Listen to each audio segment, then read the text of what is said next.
Founded in 2014, the Extraordinary Achievers' vision is to empower others to be the best version of themselves.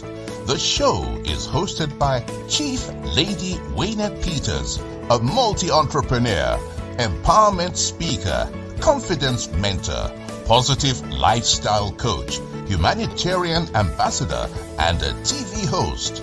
Lady Yaa is a holder of over 35 international awards for her humanitarian, philanthropic, and international empowerment contributions and holds 2 chieftaincy titles. Welcome to the Extraordinary Achievers Show.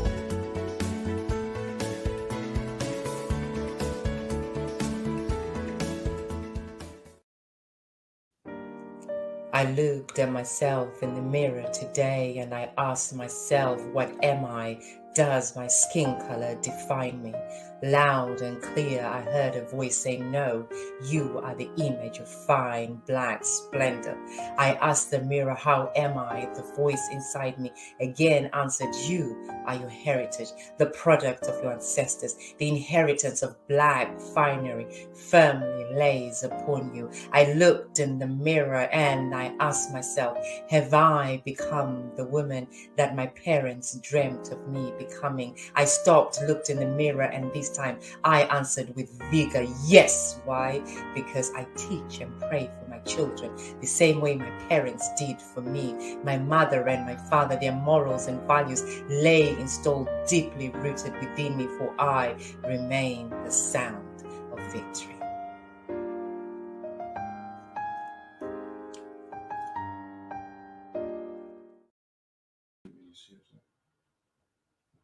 Thank you for joining us to another episode of the Extraordinary Achievers Show, where we are covering community affairs and interests. We want to welcome our YouTube viewers of Facebook, LinkedIn, Twitter, and viewers from our website.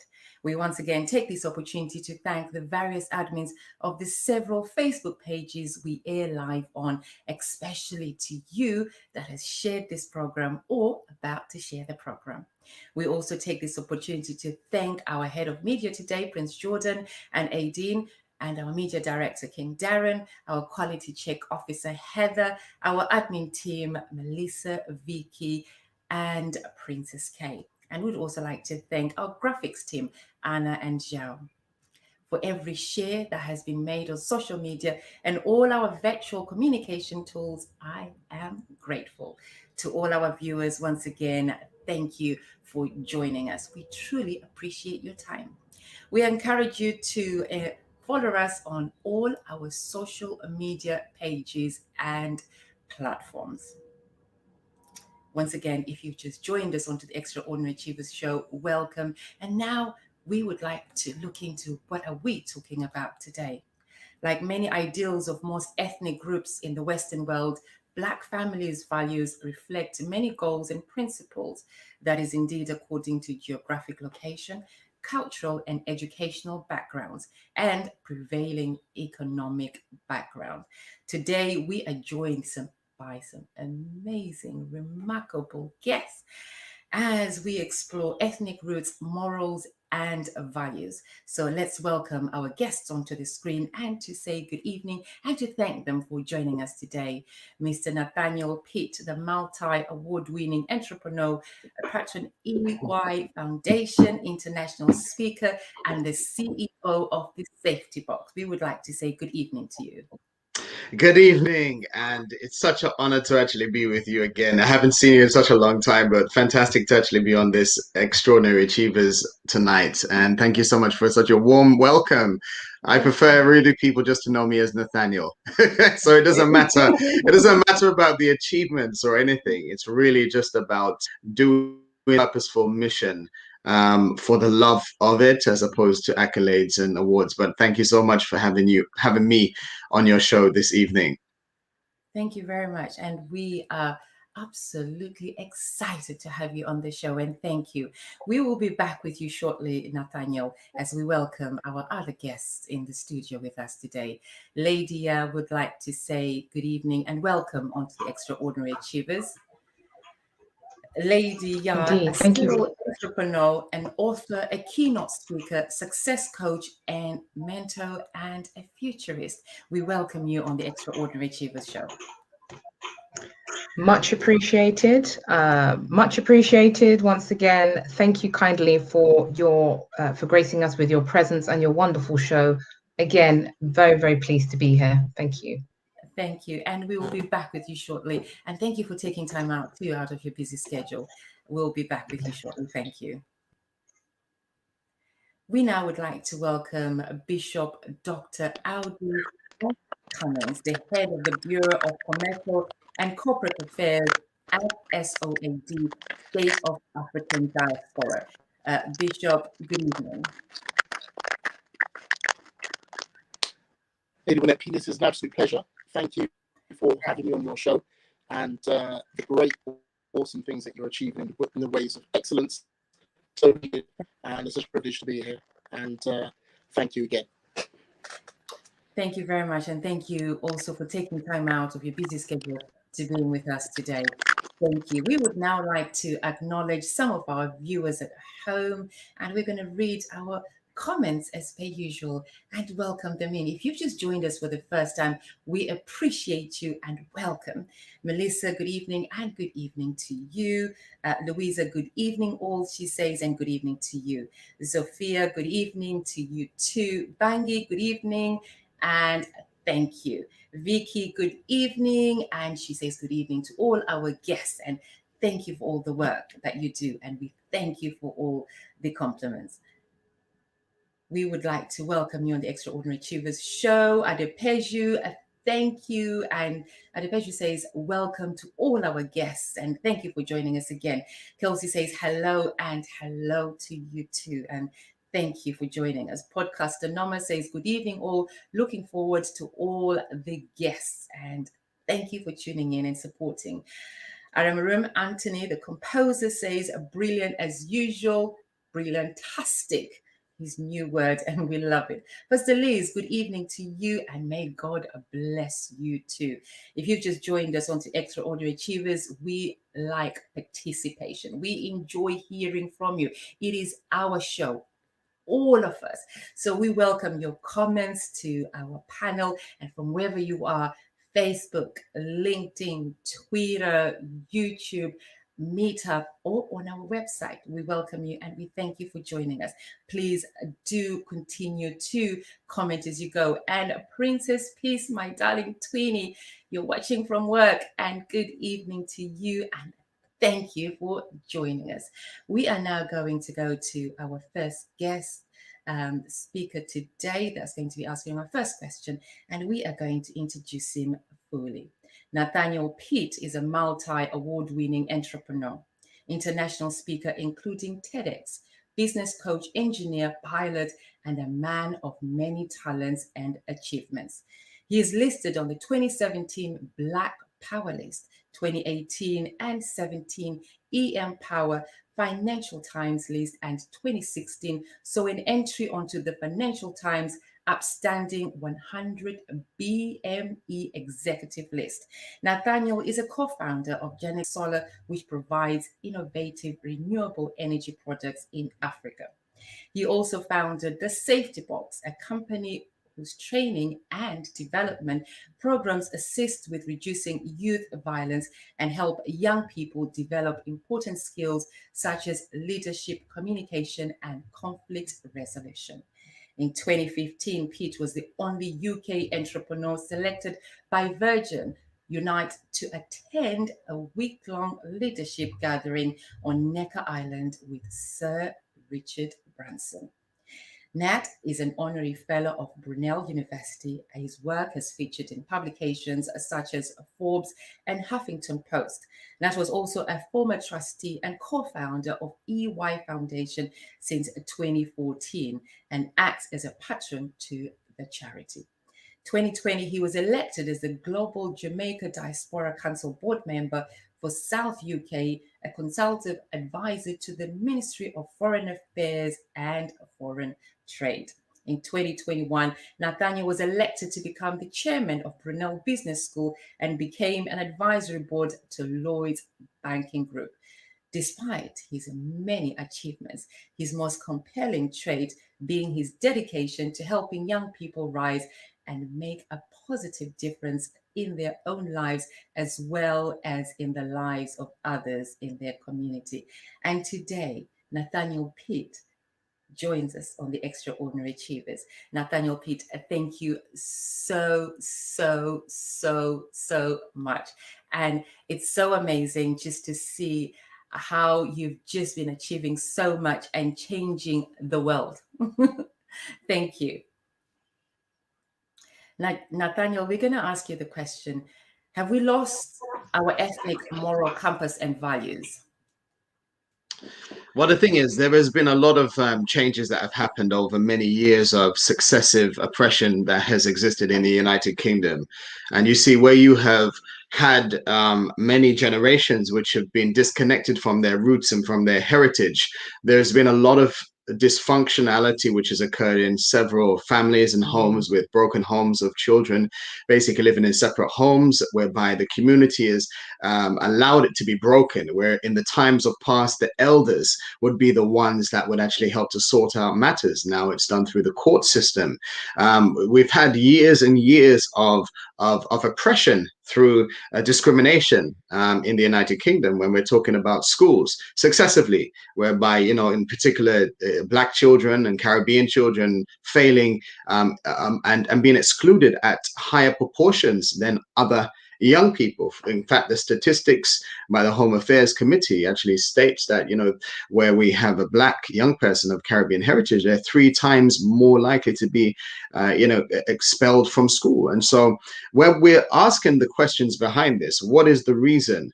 There has to be something which is happening in the home, where the community is not really, you know, banding together, either through the spiritual, the moral churches or synagogues or wherever they're attending their worship, the mosques, whereby that ability of the culture then to actually pour into those young people, where we have these types of broken homes and where we have young people which are not identifying with the elders within the community, there is indeed a cultural shift, and there is indeed a cultural breakdown, really, in terms of how things were done. And that has had a profound impact in terms of values, in terms of morals, in terms of integrity, in terms of how we function as a group of people. In the United Kingdom in particular, when ethnics were arriving into the United Kingdom to help to build back the empire, there was a much more community spirit. And I believe that that spirit has actually been lost somewhat now in this more modern culture, and it has had an impact in every area, where we're talking about prisons, where, you know, in the youth population, within the youth justice sector, we're talking about half of the prison population being from a Black or Asian background, and that is disproportionately high when we're talking about only 3% of the UK being filled with Black people. Again, we're seeing there's been a moral breakdown there within their own lives, and so this has peeled away at self-esteem and moral value and their knowledge, basically, about their heritage and who they are as individuals. And so I definitely believe that there has been a push away from our heritage and from the values which were held so tightly within the communities that existed before this generation and beyond. Thank you, Nathaniel. Nathaniel, we'll be back again, and thank you for introducing our first question response today. We are going to take another viewpoint now from Lady Yaa. Lady Yaa, welcome back onto our screens as we ask you the very same question. Have we lost our ethnic moral compass and values? Thank you, Lady Gwyneth, much appreciated. The question is a very highly valued question, actually. It's a very important one and very poignant for this time of and period in history, really. Our moral compass is, I think the word compass is really the word that's standing out to me at this time, because it ricochets around the world. It's not just a, let's say, a Black and Asian, issue. It's a global issue. I think the moral compass of ethics has moved for every culture, with the recent global changes as well, coupled with the drive that seems to be pushing our lives more into a social media arena. We're being dictated by forces outside of ourselves, which many of us and many families have no understanding of how how it is basically put together, essentially, or how its mechanism works.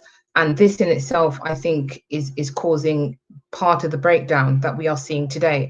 So in answer to your question, in a nutshell, without a shadow of a doubt, yes, the moral compass has certainly shifted, but then so has the world, and change has to happen.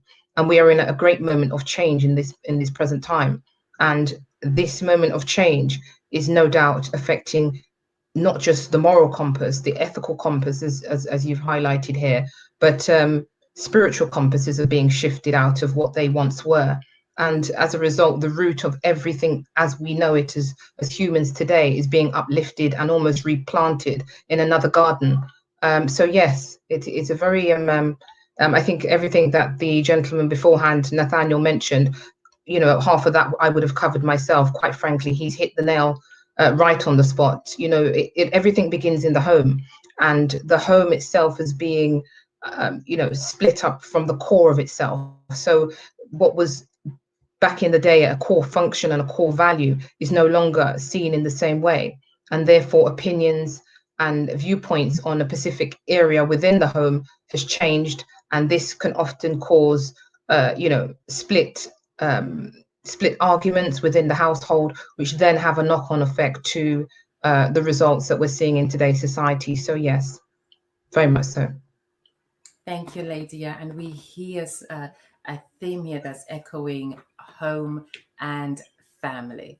Thank you, Lady Yaa. Yes. Now we're going to ask Bishop Dr. Audie the same question, please, Bishop.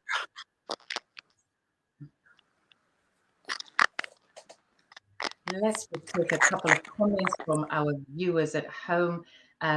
Let's just have those come on the screen. Dave, good evening to you. Greetings and welcome onto the Extraordinary Achievers show today. Mutoko Sampson, our guest for last week, amazing, vibrant guest. We loved having you on the show, and thank you for joining us today. And Toko says, thank you for your kind invitation to your shows that are as amazing as you are, and you're super amazing. Thank you so very much. Rotimi, Professor, good evening, Professor Rotimi, who was also a guest on this show. We would like to say thank you for joining us today, and good evening to you. And Professor Rotimi says, a well-chosen contemporary topic, and we thank you for that. J2E says, hi, Nathaniel, lovely to see you on this platform, as we are excited to have him on this platform. Monty, our martial arts expert, says there is no main focus that embeds the Black culture, so the European culture has seeped in. I'm sure one of our guests will be able to comment on that one, Monty. Dr. Vita, another guest that was before on the Extraordinary Achievers show. Doctor, thank you and hello, and thank you for tuning in from Dallas, Texas. And she says, I love your show, and we love you, Doctor. Thank you. If you just joined us, welcome onto the Extraordinary Achievers show. We are going to be welcoming Bishop Dr. Audie Cummings back on our screens as we ask him this question. Bishop, have we lost our ethnic, moral, and compass? Hello, greetings. Thanks again, Lady Peters. It's a privilege in looking at such a rich topic. And I think it's not so much the answers, just the answers, but it's the questions. And the audacity of the question, I believe, is what really drives solution and drives the proposition of what needs to be addressed within the scope of the question that you promote today, which is basically ethnic roots, morals, and values. And I would say that the ethnic roots would be the source where we come from. My parents came from Jamaica, and that was in the 60s. I was born in the 70s, grown up.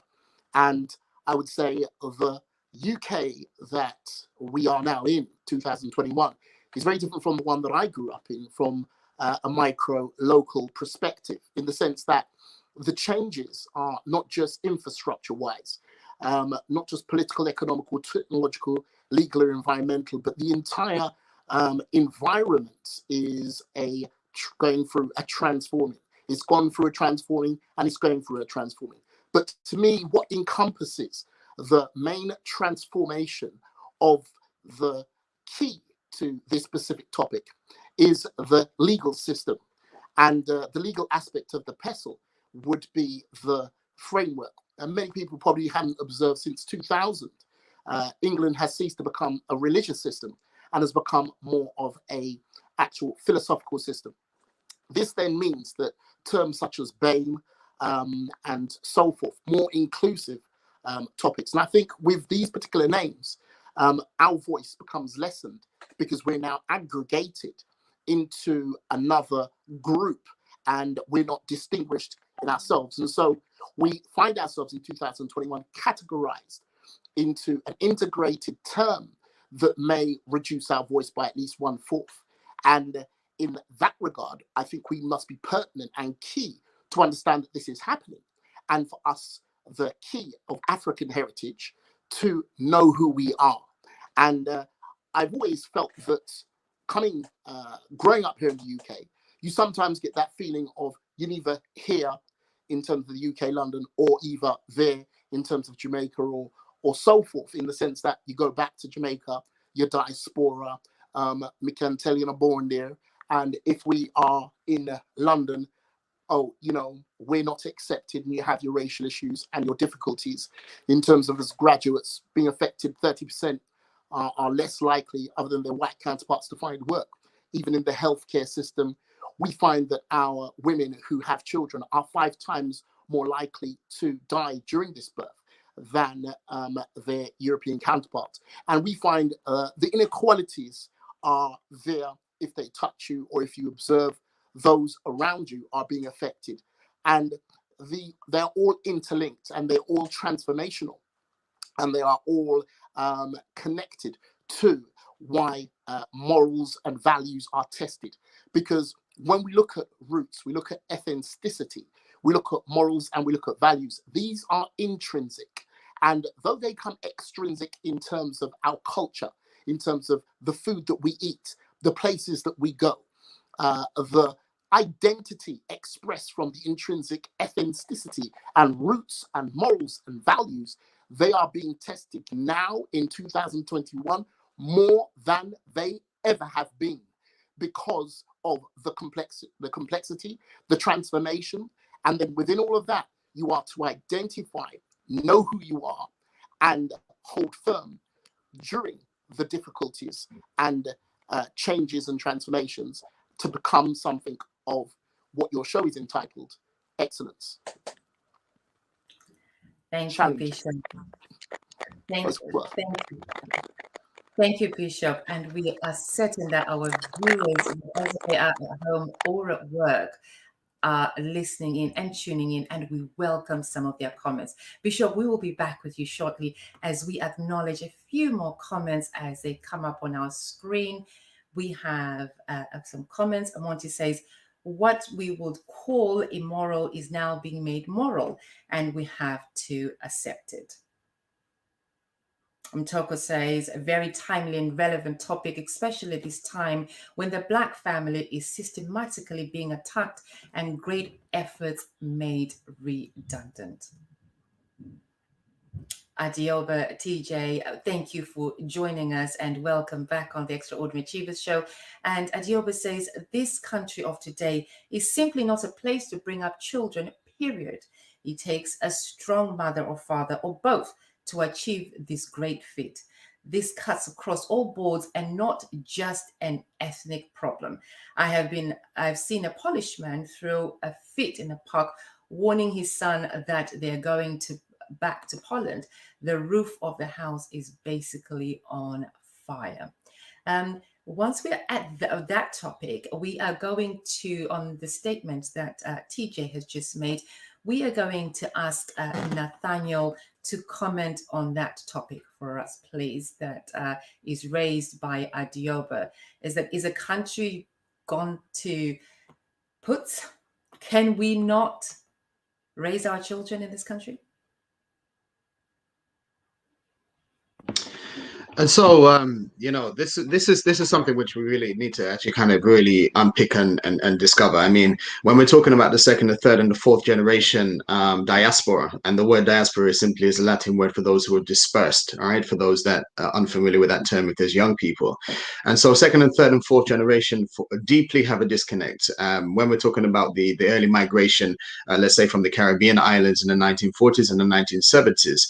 When we look and fast forward to now, there has been a complete breakdown in terms of identity. And this is what's missing with our young people, is identity. Because if they are born in the United Kingdom, but let's say their family comes from Jamaica or Trinidad or St. Lucia or Nigeria or Kenya or South Africa or Zambia or wherever it may be, when they're in England, they will identify directly with the country of their parents. But then when they go to those islands, for example, in Jamaica, they'll be called English, or they go to Nigeria, they'll be called English. And so where is their place then in the United Kingdom? Because the racial oppression which exists within the systemic racism that has existed within institutions here in the United Kingdom for a long time, which is further compounded by things like the Brexit and the Windrush scandal, which covers across every sector, in fact, from education to the criminal justice space to the arts and culture to the business space, whereby there has been discrimination at every single level, where things are stacked up so heavily against people of color and from other ethnic groups. I believe that families now have to really teach far beyond just the food and the music, because they can connect with the food and the music, but then can they tell you the history? Can they tell you the culture? Can they tell you the past? And like there was a great man by the name of Marcus Messiah Garvey who said, a people without a knowledge of their past, number one, their history, their origin, and their culture is like a tree without roots. And so this is where families now, and I'm going to pack it with a solution, where families can actually start to teach them about the heritage, that families can start to teach them about the heroes of the past, so that we are not trusting and relying upon a school system, in fact, that is actually just programming our children based off of the slave trade. But now I'm speaking only as a black man, because this is my experience, and I'm sharing my perspective as a black person in the United Kingdom. And this is to build the self-esteem within them, because once they can find their identity and that self-esteem is now high and their confidence comes up, they have the ability to survive, and they have the resilience to deal with the onslaught of hardship that comes from discrimination in Europe and in other countries, whereby you have these ethnic diasporas that have actually come into the country. And it's about building that resilience around the mind. And so has it gone to hell? No, it has not, because if we have the right types of structures in the homes, the right type of education, which is beyond food and music, but actually teaching them history, culture, about who they are as individuals, and saying, and so that they can stand strong within their flesh to say that they are Black, British, and Jamaican, or Black, British, and Nigerian. It's basically to understand that there is an identity within these two places, and there, where they have a knowledge of that country, they're able then to integrate better. Because when you have purpose, when you've got high self-esteem, you have much more resilience and self-worth in order to manage the onslaughts of discrimination, and you're able to get over many of the hurdles and the significant barriers that they face getting into the work market, jobs, and also education. Thank you, Nathaniel. TJ, we hope that also addressed the points that you raised.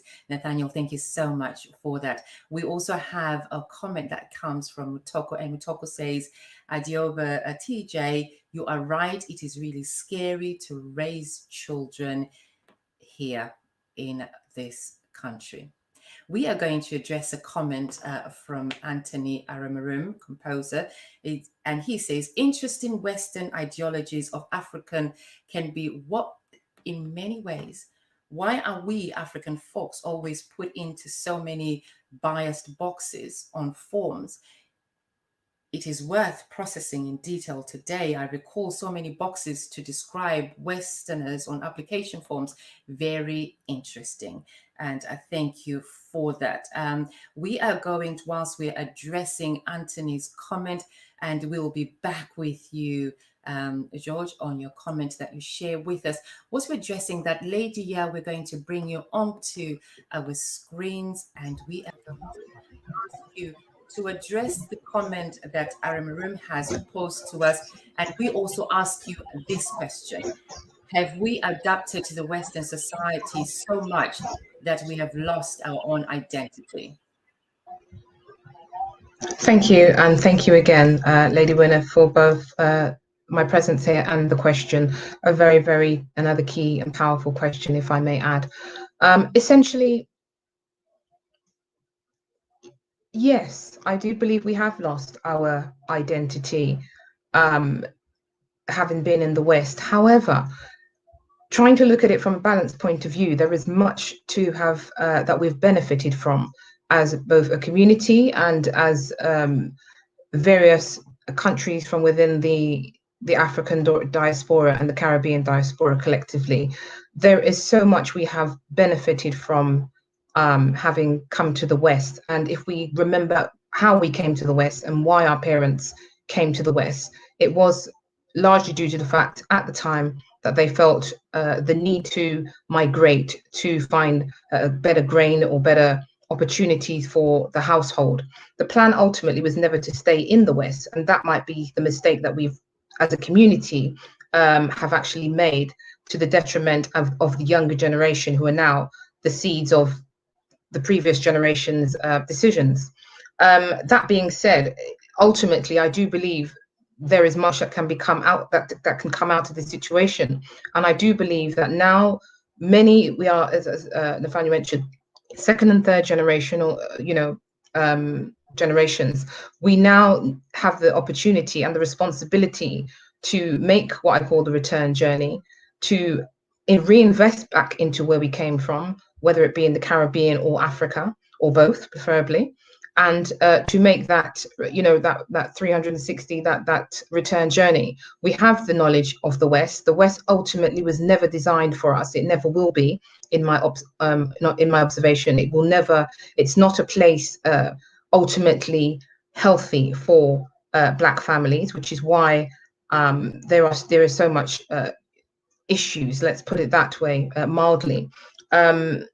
Things such as empowering the community is not something that should stop wherever you are in the world. So there is much that we can do to repair some of the damage, but ultimately, I think even holidays back home at an earlier stage of children's lives would have really helped. I started doing cultural exchange holidays from about 8 years old. I was fortunate to have such 8-week to 12-week holidays at a time on cultural exchanges. So I went to about 4 countries by the time I was 12, and they were all Black countries, Caribbean and African countries. And essentially these kind of building blocks helped me to stay grounded and helped, me to also build up the backbone, which is needed today. So I had a lot of the impactive solutions already packed into me from a very young age. And I find that today, this is an absent shelf in a lot of young people's lives, coupled with the fact that the parents themselves are dysfunctional in many respects, whether it be educational, psychological, spiritual, or emotional. And if you don't have those elements in check, they also have a factor to play. It's not just about being in the West, but that does play a large part to where we are as a people today. And also the fact that much of the best of Africans and the Caribbean's talent is also out of Africa and the Caribbean. So it's about moving that energy back to bring back some level of balance, I think. But ultimately, yes, we've gone adrift slightly, I would say. Thank you, Lady Yaa, and very well put and to the point. We thank you for that input. We are now going to address some more of your comments, and we thank you for joining us on the Extraordinary Achievers Show today, for your comments, for sharing this program, and for participating, as much as we thank our guests that have taken time out to join us. George Meyer says, sounds very true. There's a big difference between how children are raised in the UK and how they are raised in the Caribbean or in Africa. And Colin Mitchell, good evening to you too, says Mr. Nathaniel Peat has hit the factor issue on the head to resolve is a massive upward challenge. J2E says, the truth is, it's difficult to raise your children anywhere in the world, as Nathaniel says. It's about the identity and teaching them about their culture and giving them a deeper sense of belonging. AIIB TJ comes back and says, I totally agree with Nathaniel, but don't you think that that's where homeschooling is so important and a lot of Black families should adopt the system? Bangi says, Mr. Nathaniel Peat, so well said and so true. Kevin Hodges says, well said. There needs to be a universal restructuring of concepts of education, global issues. That is a hashtag. Mutoko says, at Lady Yaa hit the nail in the head. This country was not made for us, but we need to make it work somehow. Very, very, very well said. TJ said, yes, Lady Yaa, that is one way to change things. They have to get early to visit countries. They have to get out early to visit countries that they're totally of Black origin. It works wonders at an early age. So TJ is agreeing to saying that we should let our children interact with other cultures as much as we can. And Bangi says, Lady Yaa, so true, we've lost our identity. It seems as if something important has disappeared and nothing has replaced it. But there goes the question. It's all been done already. So what can we do to change? That's what we'll be asking our guests soon. And Darren Robinson, King Darren Robinson says, I agree with J2. We need to know our culture. It is very important coming from a millennium.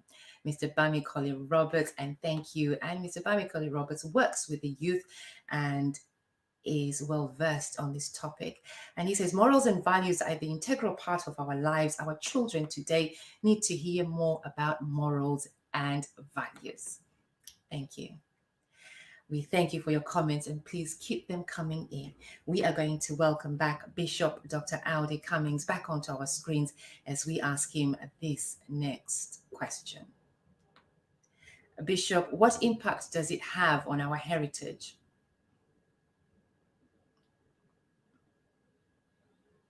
As we see things now and as things are, what impact does it have on our heritage? Absolutely. Thank you. The impact is significant because our heritage is our past, and it is by which we identify, particularly with the aspirations and achievements. In terms of the impact on our heritage, it, in some instances, is that our people don't know the aspirations and achievements that Black people, we have achieved. And because many times, unfortunately, we're relying on the educational system, which we should do, because of course, my parents would have been raised and educated in Jamaica, and they would have naturally received their Caribbean history and would have seen bank managers that were Black, and also nurses, people, governments, all different people in society would have been Black. And effectively coming over to England, it would be the reverse, because of course, the dominant culture would be the Caucasian, and they would occupy these places. So the importance of Black history becomes, I believe, even more emphasized out of your predominantly Black African heritage environment, so that the child develops esteem and can identify and develop love within themselves and esteem. We as the church, we invented education, and also the church invented hospitals. We also invented social services.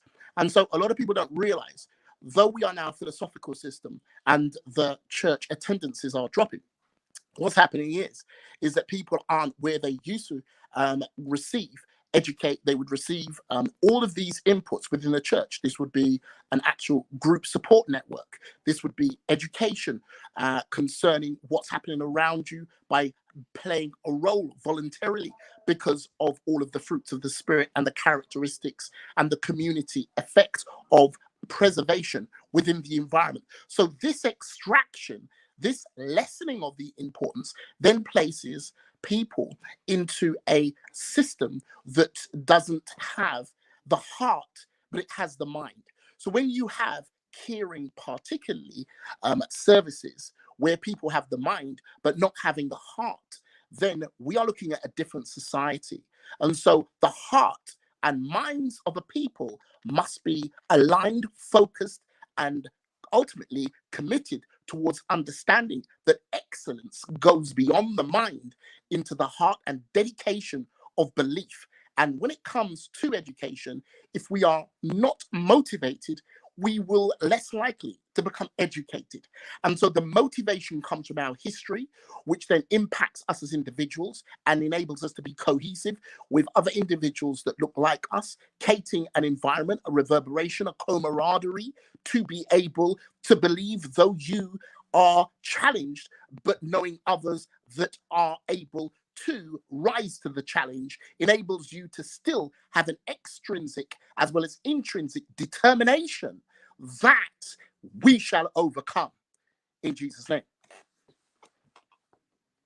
And I just really hope that the key fundamental is that in the church, we have the heart, people serving with our heart, but we need to serve with our minds as well as our heart, but the heart is first. Thank you, Bishop. And Bishop, can the old-fashioned discipline in the future generation ever be restored? Can it? I believe if I rebrand what you said as old-fashioned, I'd like to rebrand it as the original discipline. I believe that the original discipline was never subjected to a fashion. I believe that the original discipline was a situation where we were brought, particularly those who transitioned from their indigenous places, they questioned their original discipline, which in some instances would have been during slavery, during times where we had a lot of things imposed on us and wouldn't have had the mind and emotion. And many people basically criticize certain things. But I think under the circumstances, proportionate to whatever we have done with the right heart and the right mind, I believe retrospectively, with a positive about what we used to originally do, can certainly be the rites of passage in raising our children to be champions and the leaders that they so can be. We must now give without thinking about return, because we've all received. And if we could all have that giving of an example, that giving of support, where I had a barber shop in Tottenham and I was an award-winning barber. I trained up many other barbers that travel the globe that are very successful. And I believe in that instance, I've proved that in a place like Tottenham, where there were the riots and people would attend my shop, such as Mark Duggan, who had the unfortunate circumstance, but I tried to tap them when they were in the chair to be able to understand that what the mind can conceive by the grace of God, it can achieve. And even if some fall by the wayside, I believe that there are so many, Bola Ranson, Chris Foster, MK, all of these are business owners, black young men, in their 40s and 30s that were trained under me as teenagers. And I came across like a lone voice. But I believed it was appropriate that I take on young males to give them work experience. And many of them will go on to be very formidable forces, opening up businesses themselves, setting records, married. All of them are married. All of them are getting on, raising their children, because they saw at the age of 19, when I had 13 staff working, that it can, because that's what my mum set the example for me. And I was raised by a single parent, and my mum taught me the value, firstly, of God, because she witnessed to me, and I came over to the Lord, and I was taught that God is central to all that I do, and I've endeavored, and I'm trying to, rather than take, but to give.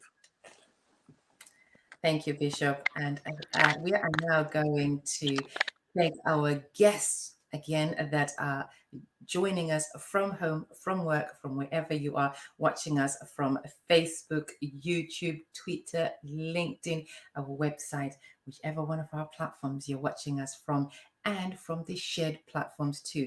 We thank you for joining us. And we would like to urge you to please like, follow, and subscribe to our channels.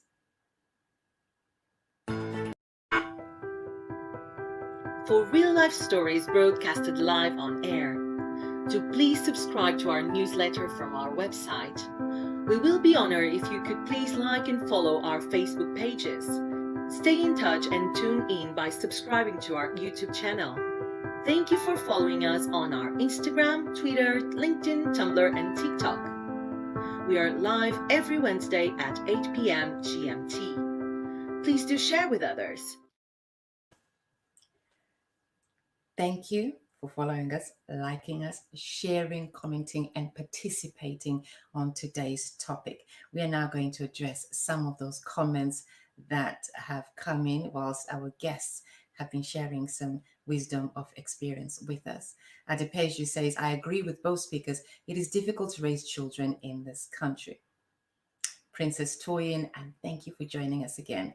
We welcome you back on the Extraordinary Achievers Show, and a former guest too on the Extraordinary Achievers Show. She says, liberalism and social media has totally changed our ethical practices and thrown morals into the river. I so agree with you.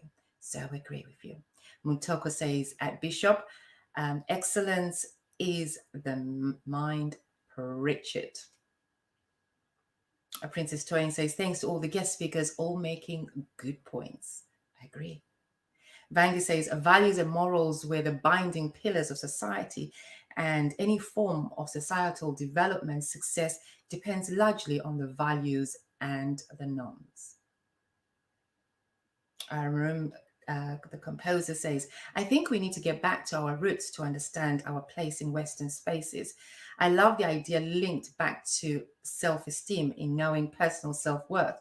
This is a light bulb moment for me. I hope we figure it out sooner than later and reverse all this trauma and drama of generational degradation of the Black race.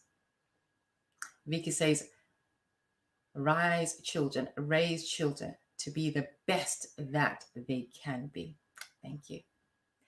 Darren Robinson says, however challenging it may seem, this is a new era in which we need to be able to adapt, but that does not mean we need to change. Interesting. And Tani says, thank you. And Bishop, Doctor, the values and morals are abstract and invisible. Such respect, love, marriage, taboos, laws, hard work, kindness, and worship. We are going to welcome Mr. Nathaniel Peat back onto our screens as we are going to ask him to address this comment. Nathaniel, Black families are unfortunately at the bottom of the socioeconomic scale within this country, and so it's difficult for our families to homeschool our children. Would you agree with that comment?